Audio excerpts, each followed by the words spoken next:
Y'all feel that? That's Christmas with a backbeat. Rufus here, bringing the blues, the cheer, and a whole lot of fire. We're the Shouter Band. Wishing you a very Merry Christmas and a safe and happy New Year. Hi, this is Kerry B. Ryan, Blues Experience, wishing all you loyal listeners out there a very Merry Christmas and a Happy New Year. From our family to yours, Merry Christmas from the Blues Hotel Collective.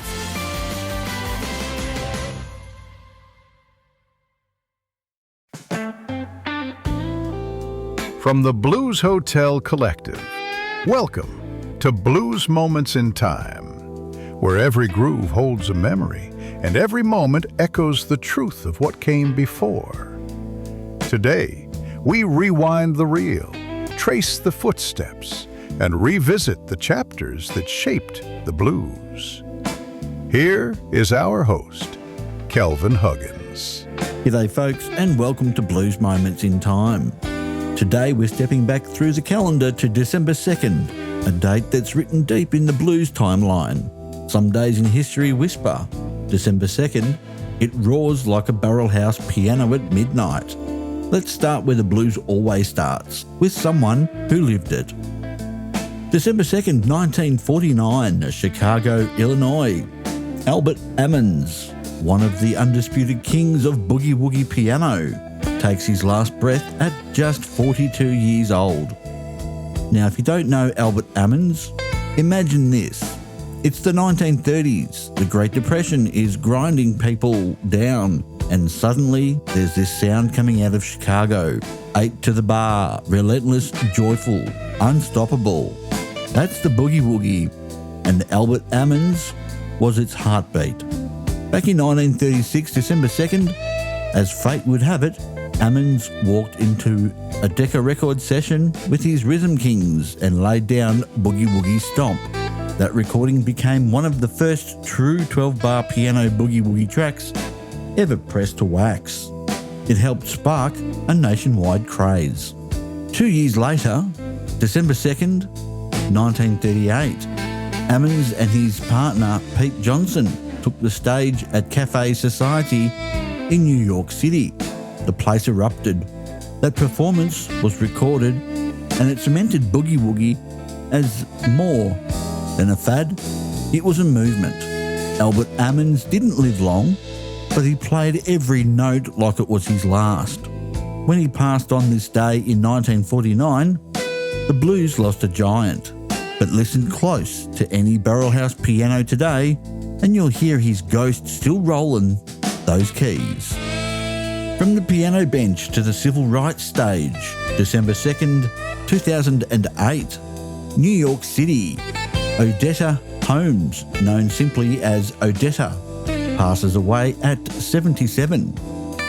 They called her the voice of the civil rights movement, and she earned that title note by note, march by march.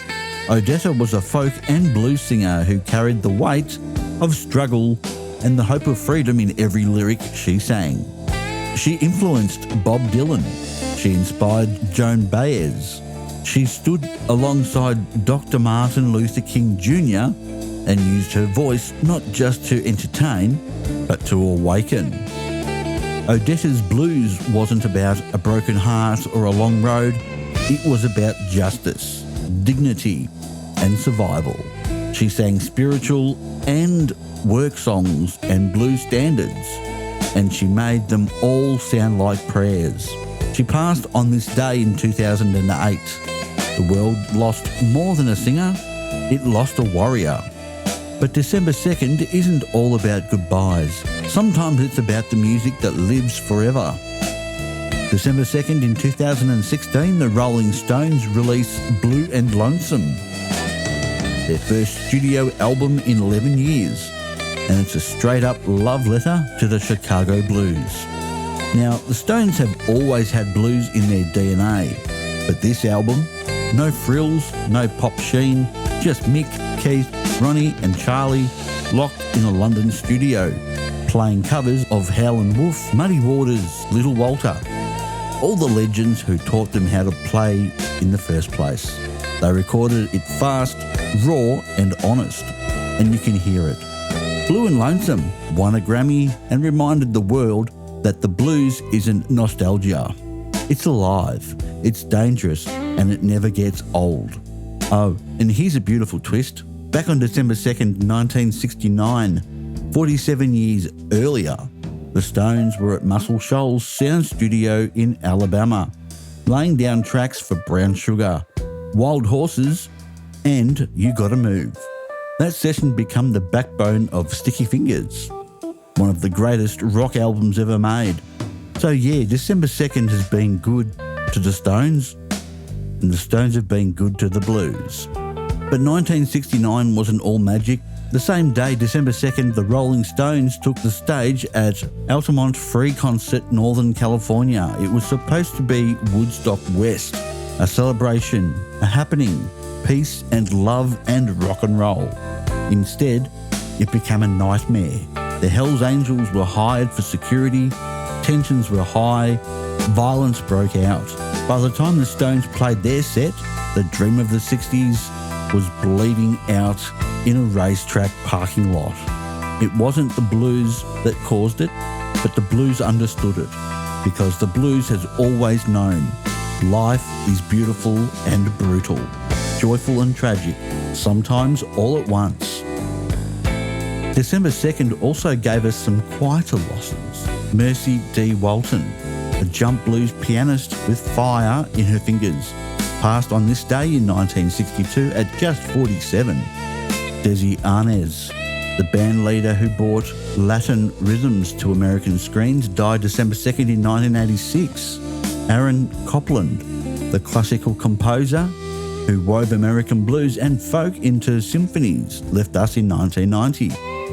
Michael Hedges, a guitarist who fused folk, blues and rock into something entirely new, died tragically in 1995 at 43. And Bobby Keys, the saxophonist who wailed on every great Rolling Stones record, passed in 2014 at the age of 70. Each one of them carried the blues in their own way. Each one left a mark. So that's December 2nd, a day of kings and warriors, legends and heartbreak, studio magic and street corner soul. The blues doesn't age, it doesn't fade, it just keeps rolling, one day at a time, one note at a time. Join me tomorrow as the Blues Hotel Collective presents Blues Moments in Time. I'm Kelvin Huggins. Until then, keep the blues alive.